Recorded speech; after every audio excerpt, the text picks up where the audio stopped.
नमस्कार। आप देख रहे हैं देशवा न्यूज। आपके साथ मैं हूं राजनंदिनी। देखिए, राष्ट्रीय लोक जनशक्ति पार्टी रामविलास को जो बंगला आवंटित किया गया था और जो बंगला बीते कुछ महीनों से विवादों में था कि ये क्या रामविलास पासवान की पार्टी की है या फिर राष्ट्रीय लोक जनशक्ति पार्टी की है।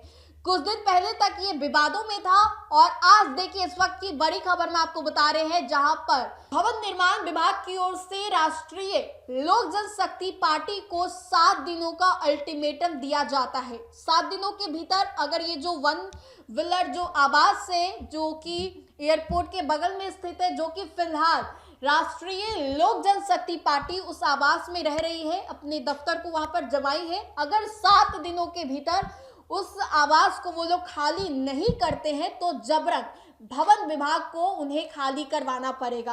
अब हम आपको बताते हैं कि आखिरकार ऐसा क्यों हुआ। आपको याद होगा कि 13 जून 2024 को ये जो वन विलर आवास है, एयरपोर्ट के बगल वाला जो आवास है, जो कि फिलहाल राष्ट्रीय लोक जनशक्ति पार्टी वहां पर अपने दफ्तर जमाई रह बैठी है, वो चिराग पासवान की पार्टी लोक जनशक्ति पार्टी रामविलास को आवंटित कर दिया गया था। लेकिन बावजूद इसके राष्ट्रीय लोक जनशक्ति पार्टी उस आवास को खाली नहीं की और बात यहां तक पहुंच गई कि पशुपति कुमार पारस ने उस आवास को लेकर कोर्ट में उसने चैलेंज कर दिया, लेकिन कोर्ट में इस पर स्टे नहीं लगाया गया, जिसके बाद से कुछ दिनों का समय दिया गया था और फिर यही आवास को लेकर फिर ये सुर्खियों में आ जाता है और आज फिर से उसी आवास को लेकर राष्ट्रीय लोक जनशक्ति पार्टी को 7 दिनों का अल्टीमेटम दिया जाता है। यानी कि 7 दिनों के भीतर अगर ये आवास खाली नहीं किया जाता है तो भवन विभाग की ओर से उन्हें जबरदस्त आवास को खाली कराना पड़ेगा। अब हम आपको विस्तार से बताते हैं कि आखिरकार पूरा मामला क्या था।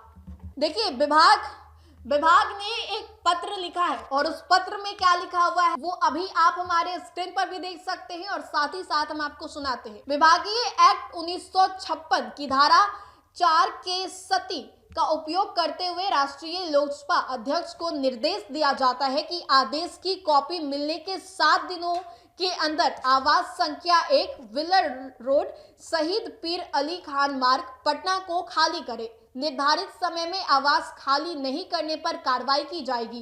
पूरी सख्ती के साथ इसे खाली कराया जाए।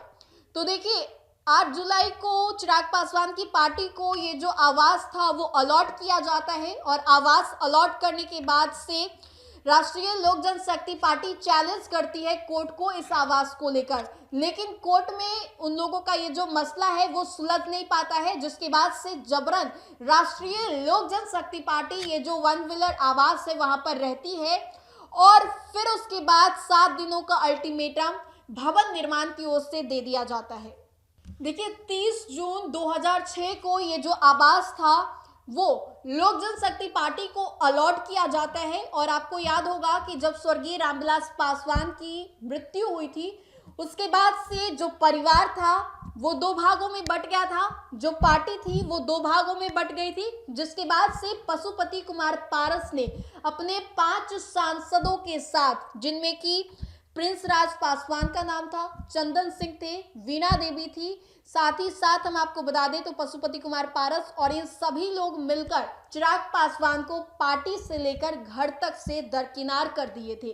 उसके बाद अगर हम आपको बताएं तो चिराग पासवान बिल्कुल अकेले पड़ गए थे, लेकिन पशुपति कुमार पारस उसके बाद केंद्र में मंत्री बन जाते हैं और ये जो राष्ट्रीय लोक जनशक्ति पार्टी है उसके ये राष्ट्रीय अध्यक्ष बन जाते हैं। उसके बाद चिराग पासवान की बात करें तो चिराग पासवान को केंद्र के साथ साथ बिहार और परिवार हर जगह से दरकिनार कर दिया जाता है। उसके बाद ये जो वन विलर का ये जो आवास है वो पशुपति कुमार पारस अपने नाम करा लेते हैं और उस बंगले में उस आवास पर अपना दफ्तर बना लेते हैं, लेकिन उसके बाद से केस मुकदमा चलता है और जिसके बाद से चिराग पासवान फिर से बिहार सहित केंद्र की सियासत में मेहनत करने के बाद उभरते हैं, परिवार को साथ लाते हैं, पार्टी खुद के दम पर बनाते हैं और लोकसभा के दौरान जिस तरीके से चिराग पासवान ने 100% स्ट्राइक रेट अचीव किया था, उसके बाद से चिराग पासवान को केंद्रीय मंत्री बना दिया जाता है। तो देखिए,